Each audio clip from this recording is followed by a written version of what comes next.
Watanganyika, habari zenu familia. Leo nimejitokeza tena katika mazingira sio rafiki na mvozoea kidogo, kwa sababu mimi ni fundi, unajua. Ni fundi mason. Mambo ya kuskimu, nini rangi na nini. Ndio harakati zangu zinaoneka mjini au vipi.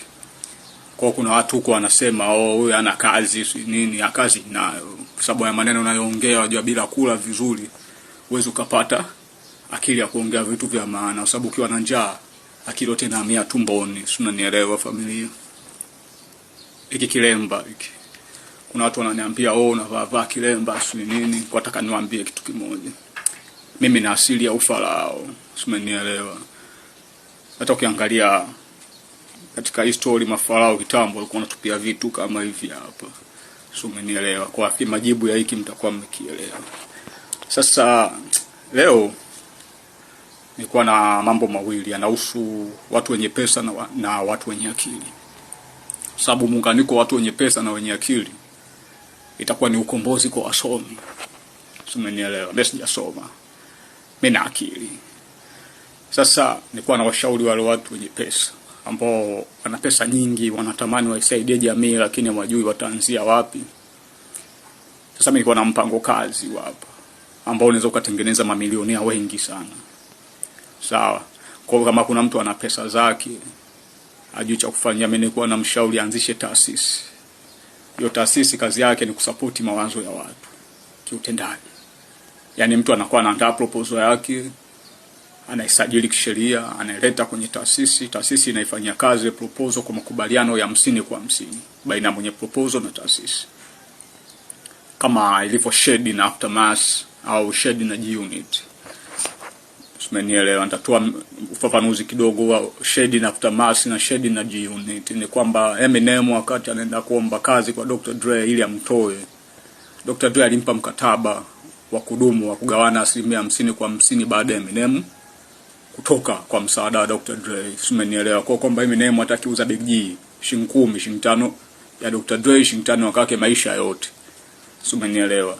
Kwa ile mkataba naye hukumfunga, Eminem akampa 50 cent. Kwa hiyo Eminem naye ananufaika na kwa 50 cent kwa staili hiyo. 50 cent naye akawapa watu wake wa G-Unit ambao ni Young Buck, Tony Yao na Roddy Banks, naye ananufaika nao kwa staili hiyo. Si umenielewa?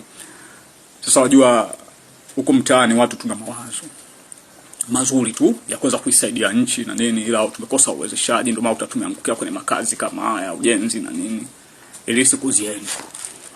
Lakini mawazo tunayo. Kwa mfano kama mimi na proposal 2. Hizo proposal kama zikianza kazi sasa hivi zitakoma siku ya kiyama.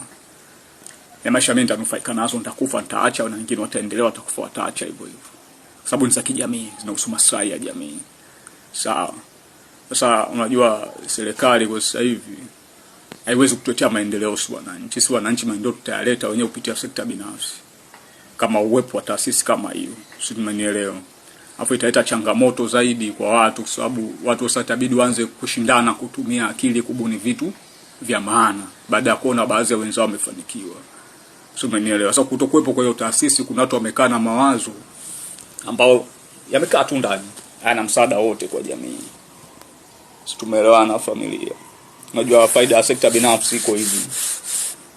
Tatolea mfano mdogo kule Mbezi Beach kule. Kuna madoni fulani matajiri mtaani kwao, yani waliamua wenyewe wakajipigia lami, wakaweka na mataa kila kitu bila kuishughulisha serikali.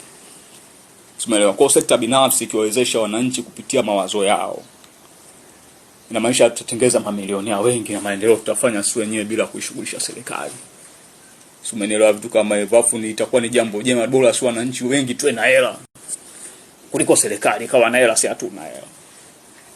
Tumeelewa na vitu kama hivyo familia. Kwa kama wewe una pesa zako unatamani kuisaidia jamii, anzisha taasisi. Alafu nikwambie kitu, ni kwamba ukitumia hela yako kuanzisha hiyo taasisi, hadi utagalamika kuanzisha, lakini uendeshaji wa shughuli zote za taasisi utapata wahisani. Umenielewa? Yapo mashirika makubwa duniani yana pesa, yanatamani kufadhili miradi kama hiyo. Kuna mabenki kama benki ya maendeleo ya Afrika, umenielewa? Kuna ile benki ya Wachina ina hela. Kwa hiyo taasisi yako ukishaisajili kimkakati au sio bwana, kwa kupeleka proposal yako kule kupata ruzuku ni vitu vidogo. Kwa mfano mfalme wa Saudia Prince Salman alishazungumza kwamba Saudia ina pesa. wanatafuta mahali pa kuwekeza, wajue wawekeze wapi. Washapeleka hela China wawekeza kwenye soka, wa China wachukua wakaenda kwenye ujenzi. Umeelewa? Kwa hizo ndo sehemu zipo. Kwa hiyo taasisi kama hiyo, yani kupata wahisani au vipi, yani itakuwa ni kiwango kichepesi sana, afu heshima yako itakuwa kubwa kitaifa na kimataifa. Unanielewa? Unajua wasomi wamebananishwa sasa hivi. Wasomi ajira hakuna. Na sasa hivi yani hata siku zijazo ndo ajira itakuwa hamna kabisa. Sababu mfumo unaitwa artificial intelligence AI ndio inaenda kukamata ajira za dunia nzima. Sawa. Kwa kuna kitu kinaitwa zikikuu, yani zikikuu maana yake ni mwanadamu kukosa kazi. Na ukikosa kazi